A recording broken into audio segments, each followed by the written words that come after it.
প্রথমে বলে রাখি, শ্লোকটির যিনি রচয়িতা ছিলেন তিনি প্রথম অবস্থায় মহাপ্রভুকে শত্রু ভাবতেন, পরে মিত্র হয়েছিল।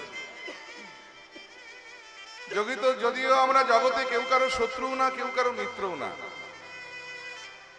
সেই চাণক্য বলে গেছেন না যে নকশিত কস্যচিন শত্রু না কস্যিত কস্যচিন মিত্র না কস্যিত কস্যচিন রিপু ব্যবহারেণ জয়ন্তি মিত্রাণি রিপুবস্থিত। অর্থাৎ আমরা কেউ কারো শত্রু না, কেউ কারো মিত্র না। ব্যবহারের দ্বারাই প্রকাশ পায় যে কে কার শত্রু আর কে কার মিত্র। মানে এই যে আমি পলাশ সরকার, আমি যতদিন আপনাদের অচেনা ছিলাম, আপনারা আমাকে চিনতেন না, জানতেন না, তাহলে আমি আপনাদের শত্রু বা মিত্র কেউ হলাম কি? যখনই আমি আপনাদের চেনা হয়ে গেলাম, আমার মতের সঙ্গে আপনাদের মত মিলল মানে আমি আপনাদের মিত্র। আর যদি কোনো কারণে আমার মতের সঙ্গে আপনাদের মত না মেলে, তাহলেই আমি আপনাদের শত্রু। তাহলে কত সুন্দর কথা দেখুন যে আমরা কেউ কারো শত্রু না, কেউ কারো মিত্রও না। ব্যবহারের দ্বারাই প্রকাশ পায় যে কে কার শত্রু আর কে কার মিত্র। শ্লোকটির যিনি রচয়িতা ছিলেন তিনি কাশীর একজন বিখ্যাত পণ্ডিত ছিলেন। ন্যায় দর্শন শাস্ত্রে যার অগাধ পাণ্ডিত্য ছিল, যাকে সরস্বতীর বরপুত্র বলা হতো, যার নাম ছিল প্রকাশানন্দ সরস্বতীপাদ মহাশয়। এই প্রকাশানন্দ সরস্বতীপাদ মহাশয় ইনি প্রথম অবস্থায় মহাপ্রভুকে দু চোখে দেখতে পারতেন না। মনে মনে চিন্তা করতেন, কে সন্ন্যাসীর বাবা? সন্ন্যাসী ধর্ম কেন এরকম হতে যাবে? সন্ন্যাসী তো দাঁড়ে দাঁড়ে ঘুরে ঘুরে দিব্য জ্ঞান ছড়িয়ে বেড়াবে, তো নাই বেটা নবীন সন্ন্যাসী গলায় গাঁদা ফুলের মালা ঝুলিয়ে ওই মেয়ে ভোলানো শ্বাস সেজে রাস্তা দিয়ে দিনরাত হরে কৃষ্ণ করতে করতে যাচ্ছে। তুমি কেমন সন্ন্যাসী? কিন্তু প্রকাশানন্দের ভুল ভেঙেছিল সেদিন, যেদিন মহাপ্রভুর সঙ্গে সামনাসামনি শাস্ত্র আলোচনায় বসেছিলেন। মহাপ্রভুর সঙ্গে শাস্ত্র আলোচনায় বসে মহাপ্রভুর বদনে একটার পর একটা সংস্কৃত শ্লোকের বর্ণনা শুনতে শুনতে একসময় আছাড় খেয়ে পড়েছিলেন মহাপ্রভুর রাতুল রাঙা চরণে, যে হায় হায়, এরকম একটা মানুষকে আমি এতদিন না চিনে না জেনে এনার সম্বন্ধে জগতে এত কটু কথা বলে বেরিয়েছি। বাবা, পণ্ডিতের ধর্ম কি জানেন? পণ্ডিত যদি কাউকে চেনার আগে অবজ্ঞা করে ফেলে, সেই পণ্ডিত যদি পরে তাকে চিনতে পারে, সঙ্গে সঙ্গে তাকে পূজা করে, আর পূজা করে ভগবানের সঙ্গে এক আসনে বসিয়ে দেয়। তাই যেহেতু প্রকাশানন্দ প্রকৃতার্থে পণ্ডিত ছিলেন, তাই তিনি মনে মনে চিন্তা করলেন যে এরকম একটা মানুষকে আমি এতদিন না চিনে না জেনে এনার সম্বন্ধে জগতে অনেক কটু কথা বলে বেরিয়েছি। এবারে যখন এই মানুষটাকে আমি চিনতে পেরেছি, তাহলে আমার ঘোষণা করে যাওয়ার দরকার এই মানুষটার সম্বন্ধে দু চারটে সত্য কথা। আর ঘোষণা করতে গিয়ে তিনি মহাপ্রভুকে কেন্দ্র করে একটি গ্রন্থই রচনা করে ফেললেন, যে গ্রন্থটির নাম হলো চৈতন্য চন্দ্রামৃত গ্রন্থ। আর সেই গ্রন্থে মহাপ্রভুকে উদ্দেশ্য করে এত সুন্দর সুন্দর সংস্কৃত শ্লোকগুলো লিপিবদ্ধ করা আছে।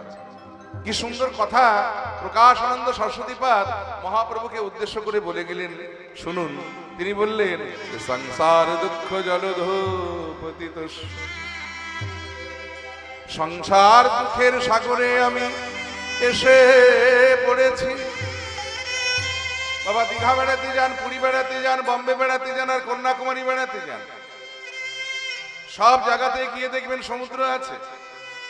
তবে কোথাও দেখবেন সমুদ্রের উঁচু ঢেউ, কোথাও নিচু ঢেউ, কোথাও লম্বা ঢেউ, কোথাও ছোট ঢেউ। কিন্তু মজার বিষয়টা হলো জলের টেস্ট দেখবেন সব জায়গাতেই একই। ও দীঘাতেও সমুদ্রের জল নোনা, বম্বেতেও সমুদ্রের জল নোনা, আবার পুরীতেও সমুদ্রের জল নোনা, কন্যাকুমারীতেও সমুদ্রের জল নোনা।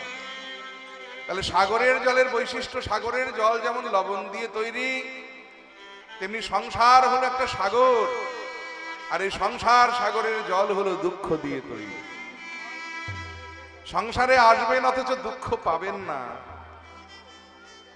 এটা আজ অব্দি কোনোদিন হয়নি, আর কোনোদিন হবেও না। সংসারে এলেন মানে আপনাকে দুঃখ পেতেই হবে। সংসার মানে কিন্তু পরিবার নয়, এই জায়গাটা খুব ভালো করে বুঝে নেওয়ার দরকার। আমরা সংসার মানে কি মনে করি যে আমি আর তুমি আর আমাদের সন্তান, এই আমাদের পৃথিবী। কিন্তু সংসার শব্দের আক্ষরিক অর্থ কি জানেন? সংসার শব্দের আক্ষরিক অর্থ হলো সম্যক রূপে অনুসরণ করা। সম্যক রূপে মানে পরিপূর্ণ রূপে অনুসরণ করা কাকে? না একটা নিয়মকে। কোন নিয়ম? না দেখবেন জন্ম অনুসরণ করছে মৃত্যুকে, আবার মৃত্যু অনুসরণ করছে জন্ম। অর্থাৎ এই যে আমি জন্মেছি, একদিন আমায় মরতে হবে, আবার আমায় জন্মাতে হবে, আবার মরতে হবে। কতবার? না 84 লক্ষ বার মিনিমাম। মিনিমাম কেন বললাম? না জন্ম মৃত্যুর একটা গণ্ডি বেঁধে দেওয়া আছে যে 84 লক্ষ বার তোমাকে জন্মাতে হবে এবং মরতে হবেই। তাতে যদি কারো মুক্তি মিলে যায় তো ঝামেলা চুকে গেল, কিন্তু যদি মুক্তি না মেলে তাহলে আবার 84 লক্ষ বার তোমায় জন্ম নিতে হবে এবং মরতে হবে। তাহলে জন্ম মৃত্যুর এই যে অবলীল খেলা, জন্ম মৃত্যুর এই যে অবিচ্ছেদ্য খেলা, এই খেলার নামই হলো সংসার। আর সংসার মানে হলো দুঃখের সাগর। কখনো সন্তান বাবা মাকে দুঃখ দিচ্ছে, কখনো দেখবেন বাবা মা সন্তানকে দুঃখ দিচ্ছে। কারণ দুঃখটা কখন কোন দিক থেকে আসে কেউ বলতেই পারে না বাবা। এই যে বেশ কিছুদিন আগে খবরে আমরা পড়েছি না, অনেক সময় ওই খবরটা আমরা রেডিও টিভিতেও শুনেছি, খবরের কাগজেও পড়েছি, ফেসবুকেও ঘোরাঘুরি করেছে, খুব ভাইরাল হয়েছিল। যাক, সন্তান আর মায়ের মৃত্যুর পরে মায়ের নামে পেনশন তুলবে বলে মায়ের পেটের সমস্ত নাড়ি ভুড়ি বার করে ফ্রিজের মধ্যে দিনগত গাটকে রেখে দিয়েছিল। তাহলে দুঃখটা কখন কোন দিক থেকে আসে কেউ বলতেই পারে না। কখনো সন্তান বাবা মাকে দুঃখ দিচ্ছে, কখনো বাবা মা সন্তানকে দুঃখ দিচ্ছে, আত্মীয় আত্মীয়কে দুঃখ দিচ্ছে, বন্ধু বন্ধুকে দুঃখ দিচ্ছে, আর শত্রু তো দুঃখ দেবার জন্য বসে আছে।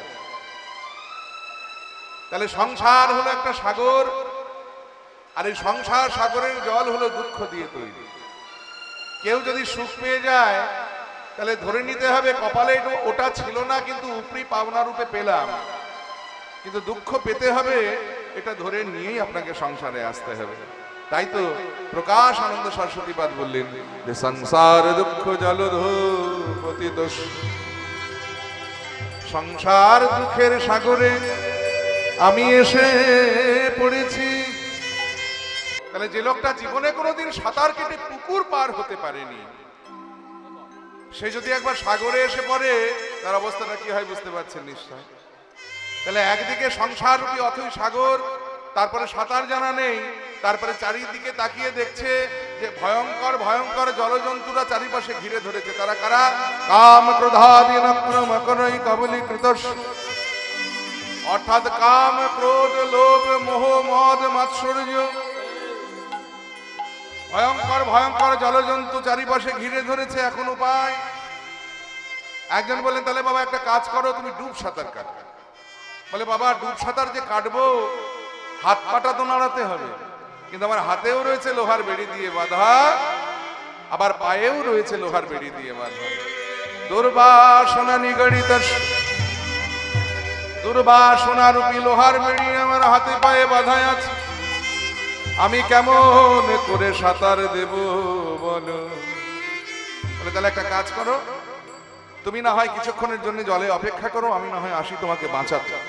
বলে অপেক্ষা যে করব, একটা আশ্রয় তো প্রয়োজন। কিছু না হোক অন্তত মিনিমাম একটা বিচুলির আঁটি, যাকে আশ্রয় করে সাগরের জলে কিছুক্ষণের জন্য হলেও ভেসে থাকতে পারবো।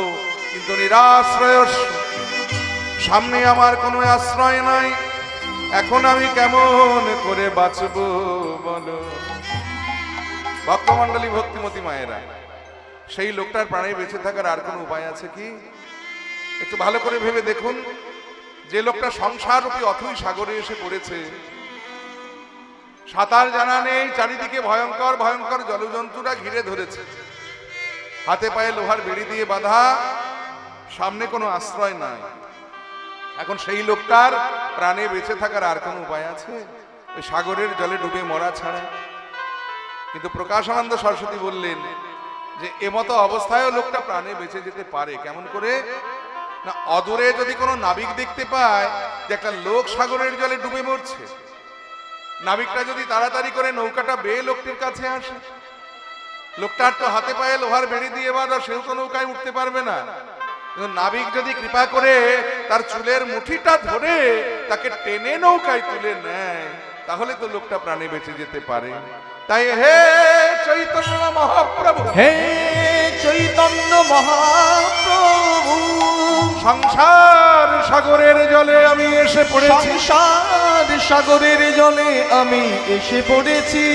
এই বেলা তুমি যদি তোমার চরণ রূপী নৌকা নিয়ে না আস, আমার তো ডুবে মরা ছাড়া আর কোনো গতি রবে না। তাই চৈতন্য চন্দ্র মম দেহি পদাবলম্বম, চৈতন্য চন্দ্র মম দেহি পদাবলম্বম, চৈতন্য চন্দ্র মম দেহি পদাবলম্বম। তাই গৌর হরিবোল হরিবোল হরিবোল হরিবোল। সেই মহাপ্রভুর আতুল রাঙা চরণে প্রণাম জানিয়ে আমরা আস্বাদন করছি আমাদের বর্তমান পরিবেশিত লীলা কৃষ্ণ সখা সুদামা তদ্ভাবাচিত গৌরচন্দ্রিকা। আগে আমরা একটু গৌরাঙ্গের ভাব আস্বাদন করব, গৌরাঙ্গ কথা আস্বাদন করব, তারপরে আমরা কৃষ্ণ সুদামার কথা আস্বাদন করব। মহাজন লীলার এক পাশে দাঁড়িয়ে বললেন যে আমার গৌরাঙ্গের ভাবটা কেমন, বলে জয় জয় জগন্নাথ সচির নন্দন, ত্রিভুবনে করে যাহার চরণ বন্দন। সেই শচী জগন্নাথ সত আমার শ্রী চৈতন্য মহাপ্রভুর চরণ বন্দনা গোটা ত্রিভুবন জুড়ে করছে। তাই বলছে শুনেছি পুরাবেতে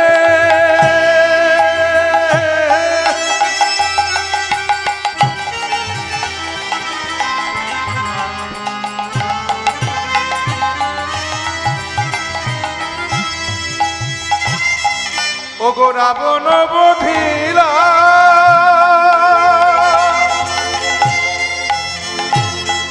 আবার গোলকের গোপত প্রেম প্রকাশ করিলা। আহা শুনেছি পুরো বেদে,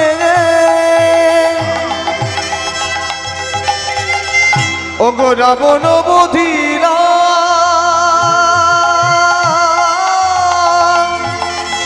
গোলকের গোপত প্রেম প্রকাশ করিলা।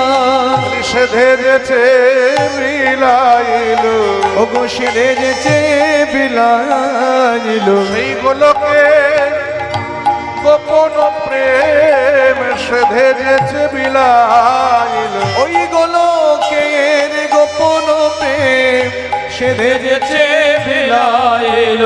সেই গোলকের গোপন প্রেম জীবের হাতে ধরে আর পায়ে পড়ে, ওই গোলকের গোপন প্রেম হাতে ধরে আর পায়ে পড়ে, গোপনের গোপন প্রেম হাতে ধরে আর পায়ে পড়ে, গোলকের গোপন প্রেম হাতে ধরে আর পায়ে পড়ে, গোলকের গোপন প্রেম সেধে যেছে বিলাইল।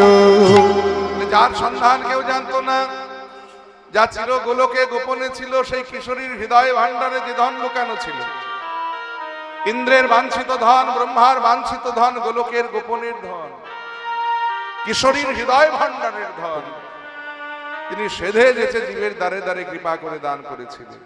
কি সেই বস্তু? বলে অনর্পিত চরিং চিরাত করুণাবতীর্ণ কল, সমার্পায় পুণ্যাত উজ্জ্বল রসং স্বভক্তি শ্রিয়াম, হরি পুরাট সুন্দর দ্রুতি কদম্ব সন্দীপিত, সদা হৃদয় কন্দরে স্ফুরত বসুচি নন্দন। অর্থাৎ অনর্পিত চরিং চিরাত মানে যা ছিল অনর্পিত ছিল, যার সন্ধান কেউ জানতো না, সেই ন অর্পিত অর্থাৎ অনর্পিত বস্তু করুণা করে ভগবান কলির জীবের জন্য অবতীর্ণ হয়ে সেই বস্তুটা নিয়ে এলেন। কি সেই বস্তু? না সমার্পায় পুণ্যাত উজ্জ্বল রসাং স্বভক্তি শ্রিয়াম। স্বভক্তি শব্দটা একটু ভালো করে অনুভব করতে হবে। মাদন্ত শয়বাফালা সোয়া মানে হলো নিজের, অর্থাৎ নিজের সম্পদ। তা নিজের সম্পদ দেখবেন কেউ কাউকে সচরাচর দিতে চায় না, কি মা দেয় নাকি? আপনাদের লক্ষ লক্ষ টাকা থাকতে পারে, বিঘে বিঘে সম্পত্তি থাকতে পারে, দামি দামি গাড়ি থাকতে পারে, আপনি লোককে দিয়ে দেবেন? তেমনি ভগবান কৃষ্ণের একটা স্বভাব আছে, কি জানেন? এটা আমার কথা নয়, শাস্ত্র বাক্য। বলে শাস্ত্রে বলা হলো যে কৃষ্ণ যদি ফিরে কবু ভক্তি মুক্তি দিয়া, ভক্তি নয় ভক্তি, ভয়ের অস্বীকার কয়তয়ের অস্বীকার। ভক্তি মানে হলো ভোগ, আর মুক্তি মানে হলো মোক্ষ। বলে কৃষ্ণ যদি ফিরে কবু ভক্তি মুক্তি দিয়া, প্রেম কবু নাহি দেন রাখেন লুকাই। এখন কেউ যদি বলে প্রভু আমি সারা রাত্রি জেগে তোমার কীর্তন শুনবো, তুমি শুধু কৃপা করে আমার একতলা বাড়িটাকে দোতলা করে দাও। ভগবান বলেন বা বাবা অল্পের উপর দিয়ে বেঁচে গেলাম বাবা, তো দোতলা নয় চারতলা করে দেবো, হলো। আবার কেউ যদি বলে প্রভু আমি সারা রাত্রি জেগে তোমার কীর্তন শুনছি, তুমি শুধু কৃপা করে আমার এই মেয়েটাকে ভালো জায়গায় বিয়ে দিয়ে দাও। ভগবান বলেন বেশ তাই হবে, কোনো চিন্তা নেই, তোর মেয়ের খুব ভালো জায়গায় বিয়ে দিয়ে দেবো। আবার কেউ যদি বলে প্রভু আমি সারা রাত জেগে তোমার কীর্তন শুনবো, তুমি শুধু কৃপা করে আমাকে মায়ার সংসার থেকে মুক্তি পাইয়ে দাও। ভগবান বলে আরে বাপ রে বাপ, আবার এটাও চাস? আচ্ছা বেশ, এটাও না হয় দিলাম। কিন্তু কেউ যদি বলে প্রভু আমি জন্ম জন্মান্তর তোমার নাম করব, তুমি শুধু কৃপা করে তোমার ওই প্রেম বস্তুটা একবার আমাকে দাও। ভগবান সঙ্গে সঙ্গে বলে দিলেন যে ওটি হবে না বাছা, ওটা আমি তোমায় দিতেই পারবো না, কারণ ওটা আমার নিজের সম্পদ, আর ওটা আমি তুলে রেখে দিয়েছি আমার নিজের মানুষের জন্য। আমার নিজের মানুষ কারা? না যারা হলেন বৃন্দাবনের ব্রজ গোপীগণ, যারা সর্বস্ব পরিত্যাগ করে আমার সুখকে নিজের সুখ করেছে। আমি কেবলমাত্র আমার নিজের সম্পদটুকু তাদের জন্য তুলে রেখে দিয়েছি, ওটা তোমায় দিতে পারবো না। কিন্তু সেই ভগবান যখন গৌর হয়ে এলেন কলির জীবের মাঝে, যা এতদিন কেবলমাত্র কিশোরীর হৃদয় ভাণ্ডারে লুকানো ছিল, সেই ইন্দ্রের বাঞ্ছিত ধন, ব্রহ্মার বাঞ্ছিত ধন, গোলকের গোপনের ধন তিনি সেধে যেচে জীবের দ্বারে দ্বারে দান করলেন। কি সেই বস্তু? না ব্রজের উন্নত উজ্জ্বল রস। উন্নত উজ্জ্বল, উজ্জ্বল মানে কি ও মায়েরা? উজ্জ্বল মানে চকচকে। তাহলে উন্নত ধরনের চকচকে রস, কি বিদঘুটে বাংলা হয়ে যাচ্ছে দেখুন। বলে রস আবার কখনো চকচক করে না। এই যে দেখুন না, হিরে, চুনি, পান্না, মতি, প্রবাল, দামি দামি রত্ন যদি এক জায়গায় একসঙ্গে রাখা যায়, কোনটা বেশি চকচক করবে? হিরে। এর জন্য বাজারে দেখবেন হিরের মূল্যটা সবচাইতে বেশি। তাহলে রত্নের মধ্যে যেটা সবচাইতে মূল্যবান সেটা যেমন চকচক করে, তেমনি রসের মধ্যেও যেটা সবচাইতে উৎকৃষ্ট সেটাই তো চকচক করবে বাবা। তাহলে বৃন্দাবনে মুখ্য রস কটি? না 5টি। কি কি? শান্ত, দাস্য, সখ্য, বাৎসল্য, মধুর।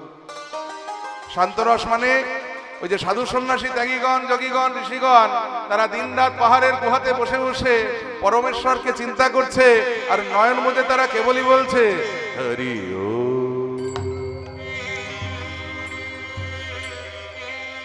অর্থাৎ বিলীন করে দিচ্ছে তারা নিজেদেরকে যে তুমি পরমাত্মা আর আমি হলাম জীবাত্মা, তোমার সঙ্গে তুমি আমাকে বিলীন করে নাও। এই হলো শান্ত রস।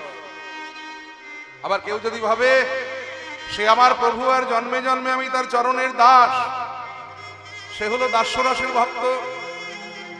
আবার কেউ যদি ভাবে আমি অর্জুনের মতো ভগবানের বন্ধু হব, আমি শ্রীদাম, সুবল, সুদামার মতো ভগবানের সখা হব, সে হলো সখ্য রসের ভক্ত।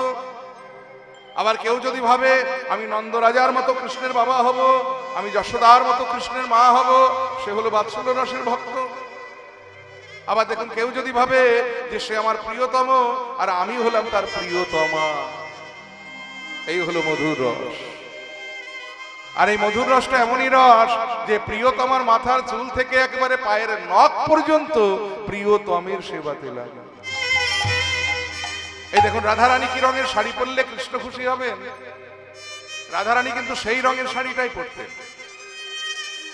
রাধারানী কেমন করে চুল বাঁধলে কৃষ্ণ খুশি হবেন? রাধারানী কিন্তু সেইভাবেই চুলটা বাঁধতেন। রাধারানী চুলে কি রঙের ফুল গুজলে কৃষ্ণ খুশি হবেন? রাধারানী কিন্তু সেই ফুলটাই গুজতেন। তাহলে মধুর রস এমনই একটা রস যে প্রিয়তমার মাথার চুল থেকে একেবারে পায়ের নখ পর্যন্ত প্রিয়তমের সেবাতে লাগে। আর রসের মধ্যে যেটা সবচেয়ে মূল্যবান সেটাই তো চকচক করবে। তাহলে বৃন্দাবনে মুখ্য রস কটি? না 5টি। কি কি? শান্ত, দাস্য, সখ্য, বাৎসল্য, মধুর। আর এই 5টি রসের মধ্যে সবচাইতে উন্নত উজ্জ্বল রস হলো এই মধুর রস, যেটা দেবার জন্য ভগবান গোলক থেকে এলেন ভূলোকে। হরি বল। তাহলে একদিকে দুষ্টের দমন অপরদিকে প্রেম দিয়ে জগৎকে পরিপূর্ণ করা। এই যে গৌর আবির্ভাবের কারণ বলে শুনেছি, পুরাবেতে রাবণ বধিলা এবং গোলকের গোপত প্রেম এবে প্রকাশিলা। কারণ গীতাতেই ভগবান বলেছেন, যদা যদা হি ধর্মস্য গ্লানি ভবত ভারত অভ্যুত্থানম অধর্মস্য তদাত্মনং সৃজাম্যহম পরিত্রাণায় সাধূনাং বিনাশায় চ দুষ্কৃতং ধর্ম সংস্থাপনার্থায় সম্ভবামি যুগে যুগে।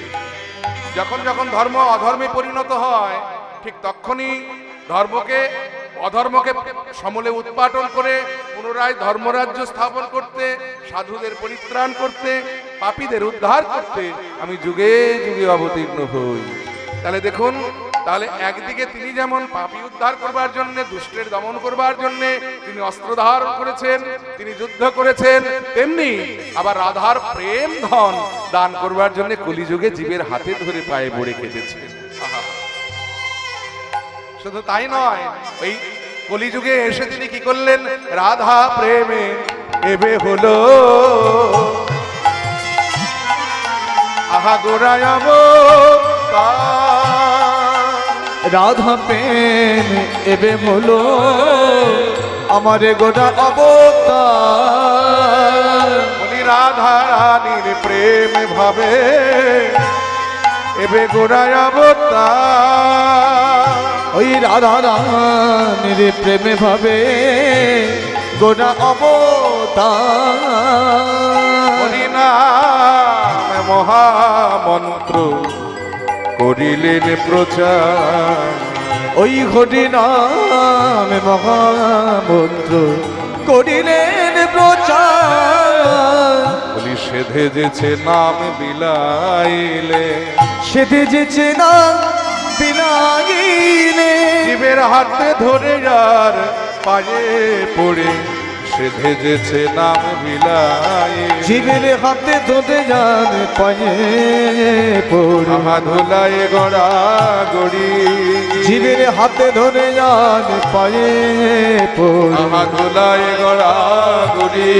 জীবের হাতে ধরে আর পায়ে পড়ে ধুলায় গড়া হরি হাতে ধরে আর পায়ে পড়ে ধুলায় গড়া গড়ি দিয়ে ওই হাতে ধরে আর পায়ে পড়ে সেতে যেছে নাম বিলাইলে। বাসুদেব ঘোষে কহে করি জোড়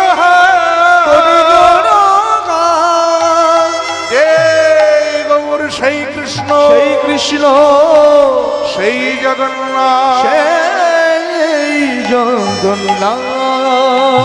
ওগো সেই জগন্নাথ রে আমার যেই কৃষ্ণ সেই জগন্নাথ রে। যেই কৃষ্ণ হে জগন্নাথ রে। ও যে কৃষ্ণ সেই জগন্নাথ রে। হে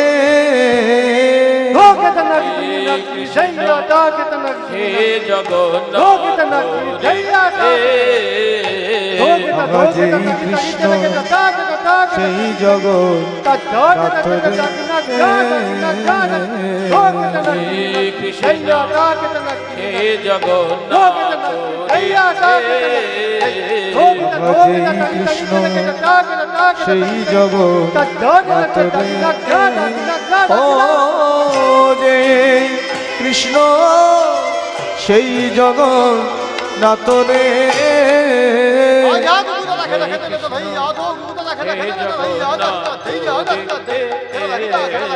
যেই কৃষ্ণ সেই জগন্নাথ রে। যেই কৃষ্ণ সেই জগন্নাথ রে। যেই কৃষ্ণ সেই জগন্নাথ রে। ও যে কৃষ্ণ সেই জগন্নাথ রে। ও যে কৃষ্ণ সেই জগন্নাথ রে। হে কৃষ্ণ হে জগন্নাথ রে। হে কৃষ্ণ সেই জগন্নাথ রে। হে কৃষ্ণ হে জগন্নাথ রে। হে কৃষ্ণ সেই জগন্নাথ রে।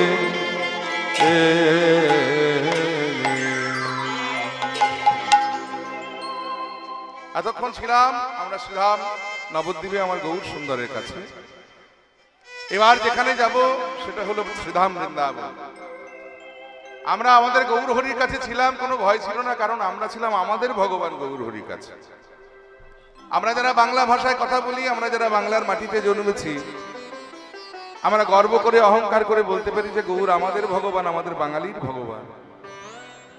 কারণ আমরাও বাংলার মাটিতে জন্মেছি, তিনিও বাংলার মাটিতে জন্মেছিলেন, আমরাও বাংলা ভাষায় কথা বলি, তিনিও বাংলা ভাষাতেই কথা বলতেন। কিন্তু এবার যেখানে যাব কৃষ্ণ ভগবান, সেখানে কিন্তু একটু ভয় আছে, কারণ তিনি বাংলা ভাষা বোঝেন কিনা একটু সন্দেহ আছে। কারণ তার জন্ম হয়েছে মথুরায় আর বড় হয়েছেন বৃন্দাবনে। এই দুই জায়গার ভাষাই হলো হিন্দি। তার সঙ্গে যদি একটু মনের কথা বলতে হয়, আমার মনে হয় সেখানকার ভাষাতেই বলা ভালো। তাহলে আসুন বৃন্দাবনে গিয়ে প্রথমে একটা ছোট হিন্দি ভজনের মাধ্যমে ভগবানের সঙ্গে একটু মনের কথা বলে নেব, তারপরে আমরা লীলা আস্বাদন করব। প্রভু মেরে জব গুণ চিত না ধরু, প্রভু মেরে অবগুণ চিত না ধরু, प्रभु मेरे जमगन जितना दर प्रभु मेरे अवगुण चित ना धरो। প্রভু জি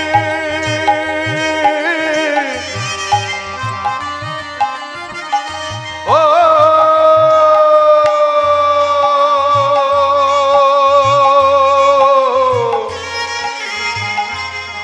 ও প্রভু জি, प्रभु जी ओ प्रभु जी, प्रभु जी ओ प्रभु जी, ओ प्रभु जी, प्रभु जी ओ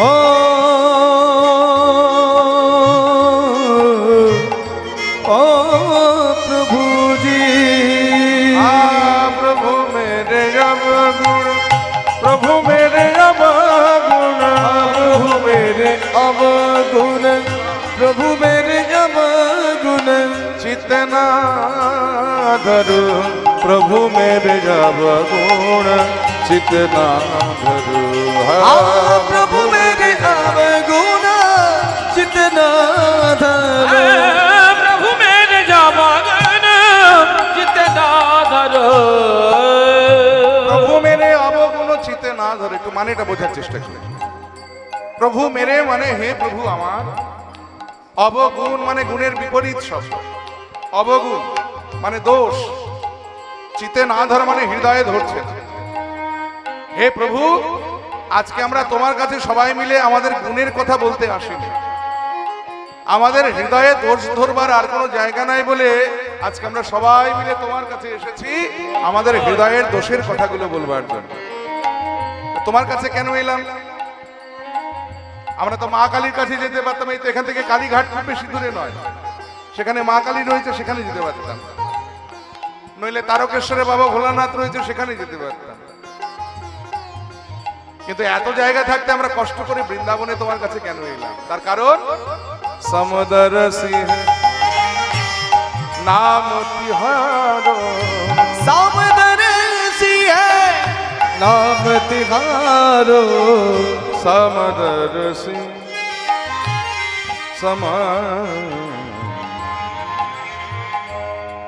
समदरसी, समदरसी है समदरसी, समदरसी है नाम तिहारो, समदर्शी है नाम तिहारो। একটা মজার কথা শুনুন ভক্তমণ্ডলী, ভক্তিমতী মায়েরা। আমাদের হিন্দুদের 33 কোটি দেবদেবী, কিন্তু লক্ষ্য করে দেখবেন প্রত্যেকটা দেবদেবীর দেখবেন একটা নিজস্ব পার্সিয়ালিটি আছে। বলে কিরকম? দেখবেন কালী ঠাকুর কেবল তার কালী ভক্তকে কৃপা করে, শিব ঠাকুর কেবল তার শিব ভক্তকেই কৃপা করে, কার্তিক ঠাকুর কেবল তার কার্তিক ভক্তকেই কৃপা করে। মানে আপনি যদি কালীর পূজারী হয়ে কোনোদিন বিপদে পড়ে ভোলানাথের শরণাপন্ন হয়ে বলেন, বাবা ভোলানাথ বড় বিপদে পড়ে তোমার কাছে এসেছি, তুমি আমায় একটু কৃপা করো, তো ভোলানাথ বলবে তা কি করে হয় বাবা, তুমি জীবনের আগে কোনোদিন আমার মন্দিরে আসোনি, আমার চরণ চিন্তা করোনি, আমায় সাধন করোনি, ভজন করোনি, আর আজকে প্রথম দিন আমার মন্দিরে এসে মাথা ঠুকে আমার কাছে কৃপা চাইছে। আরে বাবা, কৃপা কি অত সোজা কথা? কৃপা শব্দের অর্থ হলো করে পাওয়া। তুমি আগে আমার জন্য কিছু করো, তারপরে তো আবার কৃপাটা পাবে নাকি? তো তোমায় একটা ভালো বুদ্ধি দিই, শোন। তুমি এতকাল তো মা কালীকে পুজো করেছো, তা কৃপা যদি চাইতে হয় তুমি গিয়ে মা কালীর কাছে কৃপা চাও, আমি তোমায় কৃপা করতে পারবো না। তাহলে দেখুন, প্রত্যেকটা দেবদেবী পার্টিকুলার তার নিজের ভক্তকে কৃপা করেন, কিন্তু আবার কৃষ্ণের কাছে কোনো পার্সিয়ালিটি নেই। তিনি কালী ভক্তকেও কৃপা করেন, তিনি শিব ভক্তকেও কৃপা করেন, তিনি কার্তিক ভক্তকেও কৃপা করেন। প্রমাণ দেখুন, বাড়িতে ধরুন মানসিক কালী পুজো দেওয়া হয়েছে, তো একজন পুরোহিতকে ডাকা হলো কালী পুজোটা করবার জন্য। তো সেই ঠাকুর মশাই দেখবেন ওই কালী পুজোর আসনে বসে হাতে প্রথম গঙ্গা জল নেবে, আর প্রথম মন্ত্রটাই বলবে নমঃ শ্রী বিষ্ণু, নমঃ শ্রী বিষ্ণু, নমঃ শ্রী বিষ্ণু। কথা হলো, বাবা বসেছো কালী পুজো করতে, অত তোমার বিষ্ণুর নাম করার দরকার কি? বলে ওই যে গাছের গোড়ায় যেমন জল দিলে গাছের শাখা প্রশাখা প্রত্যেকে জল পায়, তেমনি আমার কৃষ্ণের চরণে জল দিলে এই জগতে সকল দেবদেবী তারা সন্তুষ্ট হয়। তাই গৌর হরি বল, হরি বল। সমদরসি নাম তিহারো, समदरसी है नाम तिहारो, चाहे तू पार करो चितना धरो।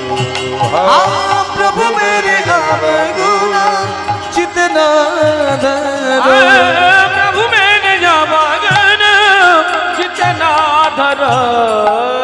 তাহলে প্রভু তুমি সমদর্শী, তোমার কাছে কোনো বিচার নেই। তুমি সকলকে সমান কৃপা করো বলে আজকে আমরা সবাই মিলে তোমার কাছে এসেছি। তা তুমি কেমন সমদর্শী আমরা একটু উদাহরণ দিয়ে বোঝার চেষ্টা করি। এই জগৎ মাঝে যেমন কিনা প্রভুজি এক লোহা পূজা মে রাখত, একটি লোহার কাটারি এই পূজার ঘরে যেমন রাখা হয় ফল কাটবার জন্য, তেমনি আরেকটি লোহার কাটারি বাজারে মাংসের দোকানে রাখা হয় মাংস কাটবার জন্য।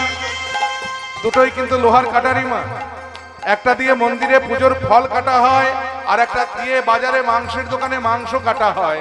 এই দুটো লোহার কাটারিকে আপনি যদি কোনোদিন কৃপা করে পরশ পাথরের কাছে নিয়ে যান, পরশ পাথর যা কিনা লোহাকে পরশ করলে লোহা সোনা হয়ে যায়, সেই পরশ পাথর কি বলবে যেটাই পুজোর ফল কেটেছে বলে আমি শুধু এটাকে সোনা করব, ওটাই মাংস কেটেছে বলে ওটাকে সোনা করব না? দেখুন সমদর্শী কাকে বলে। নিতাই গৌর হরি বল, হরি বল, হরি বল। এক লোহা पूजा में राखत एक रहत बैठे घर पर, पारस के मन दीधना होता है, परस के मन दीधना होता है, दोनों के कंचन करे राम, प्रभु मेरे जब गुण चितना धरो।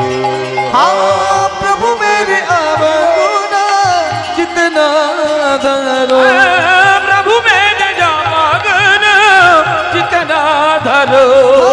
हाँ प्रभु मेरे अवगुणा चितना धरो। বাবা বাবা, তুমি দারুণ উদাহরণ দিলে বাবা। এমন উদাহরণ দিয়েছো যা পৃথিবীতে কেউ চোখেই দেখে। পরশ পাথর কেউ দেখেছো মায়েরা? পরশ পাথর কেউ চোখে দেখেছো? বলে না বাবা, গল্পে শুনেছি। বলে আজকের দিনে গল্পের কথা মানবো না, এমন একটা উদাহরণ দাও যা পৃথিবীতে চোখে দেখা যায়। বলে বেশ, আরেকটি বাস্তব উদাহরণ দিচ্ছি। যেমন এক নদিয়া এক নরে কহাবত मैलो निरेभरो। हाँ एक नदिया एक नदी का गावतो मैलो निरी भरो। বাবা ওই দামোদর নদে জল থাকলে বলে দামোদরের জল, আর আমাদের কলকাতায় যে নর্দমাগুলো আছে সেখানে যখন জল থাকে তাকে বলে নর্দমার পচা জল। কিন্তু মজার কথাটা কোথায় জানেন? ওই দামোদরের জলটা বয়ে গিয়ে যখন গঙ্গার জলে পড়ে তখন কি কেউ তাকে আর দামোদরের জল বলে গো? ভাই নর্দমার পচা নোংরা জলগুলো যখন ড্রেন দিয়ে বয়ে গিয়ে গঙ্গার জলে মেশে তখন সেটাও হয়ে যায় গঙ্গা জল। হে প্রভু, তোমার এই কীর্তনের আসরটা তেমন গঙ্গা স্বরূপ, শুধু তাই নয় তোমার চরণ দুখানিও গঙ্গা স্বরূপ। এখানে সাধু এসে কৃপা পায়, আবার অসাধু কৃপা পায়। নিতাই গৌর হরি বল হরি বল হরি বল প্রভুজি। এক নদিয়া এক नौर कहावत मैलो नीर भरो, दोनों मिलत जब एक बरन है, दोनों मिलत जब एक बारन है। सुर सुरी नाम भजो, एक जीव एक ब्रह्म हो कहावत, सूरदास जगरो। এবার শেষে একটু তার কথা বলে শেষ করব। এত সুন্দর তত্ত্বপূর্ণ ভজনটা যিনি রচনা করেছেন, যার নাম হলো ভক্ত কবি সুরদাস। জীবনে যিনি 33,000-এরও বেশি ভজন রচনা করেছেন, তার মধ্যে একটা শোনালেন। এই কৃষ্ণের গান লিখে যিনি কৃষ্ণকে পেয়েছিলেন, কত বড় ভক্ত দেখুন। বৃন্দাবনে যদি কখনো যান আপনারা তো গিয়ে দেখে আসবেন, চন্দ্র সরোবরে এখনো তার সমাধিটা বিদ্যমান, যেখানে বসে তিনি ভগবানকে গান শোনাতেন। অন্ধ ছিলেন, চোখে দেখতে পারতেন না, স্বয়ং ভগবান নেমে আসতেন তার শ্রীকণ্ঠে গান শুনবার জন্য।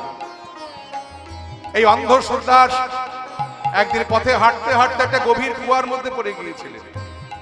5 দিনের দিন স্বয়ং ভগবান এসে তাকে উদ্ধার করে তীরে তুলে দিয়ে ভগবান তার কৃপা দৃষ্টি দিয়ে সুরদাসের নয়নের দৃষ্টিশক্তিটা ফিরিয়ে দিয়েছিলেন।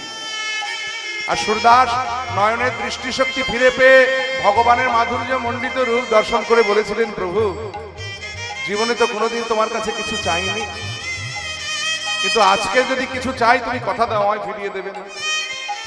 ভগবান বললে, সুরদাস তুমি আমায় এত মিষ্টি মিষ্টি গান শোনাও, আর তুমি চাইবে আমি দেব না, এটা হতে পারে?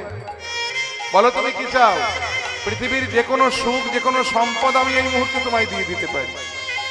সুরদাস বলেছিলেন, প্রভু আমার সুখ সম্পদ চাই না, তুমি শুধু কৃপা করে যে নয়নের দৃষ্টিটা আমায় ফিরিয়ে দিয়েছো সেই নয়ন দুটোকে আবার অন্ধ করে দাও। ভগবান চমকে উঠলেন, বলছো কি সুরদাস, তুমি নয়নের দৃষ্টি চাও না, জগতের সৌন্দর্য দেখতে চাও না? সুরদাস বলেছিলেন, না প্রভু, যে নয়নের দৃষ্টি পেয়ে আমি প্রথম তোমার মাধুর্য মণ্ডিত রূপ দর্শন করেছি, সেই নয়নে আমি জগতের আর কিছু দেখতে চাই না, তুমি দয়া করে আমাকে আবার অন্ধ করে দাও। এই সুরদাসের কথা রাখতে ভগবান আবার সুরদাসকে অন্ধ করে দিয়েছিলেন। সেই সুরদাসের লেখা এই বিখ্যাত ভজনখানি। তিনি বললেন, এক জীব এক ব্রহ্ম কহাবত, सूरदास जागरो अज्ञानियों से भेद करत है, अज्ञानियों से भेद करत है। हे प्रभु যারা অজ্ঞানী তারা সাধু অসাধু বিচার করে, কিন্তু তুমি তো জ্ঞানী, তুমি কোনো বিচার করো না। তুমি গাছে ফল রেখেছো যা সাধুতেও খায় অসাধুতেও খায়, আবার নদীতেও জল রেখেছো যা সাধুতেও খায় অসাধুতেও খায়। অজ্ঞানিयों से भेद करत है, अज्ञानियों से भेद करत है। तुम ज्ञानी कहे वेद करो, प्रभु मेरे जब गुण चितना धरो। हाँ प्रभु मेरे जब गुण चितना धरो, प्रभु मेरे जामगन चितना धरो। प्रभु जी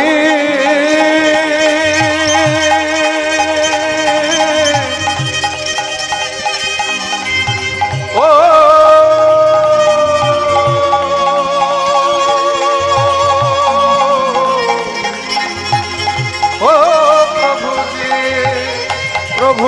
मेरे अवगुण प्रभु मेरे अवगुण प्रभु मेरे अवगुण प्रभु मेरे अवगुण अवगुण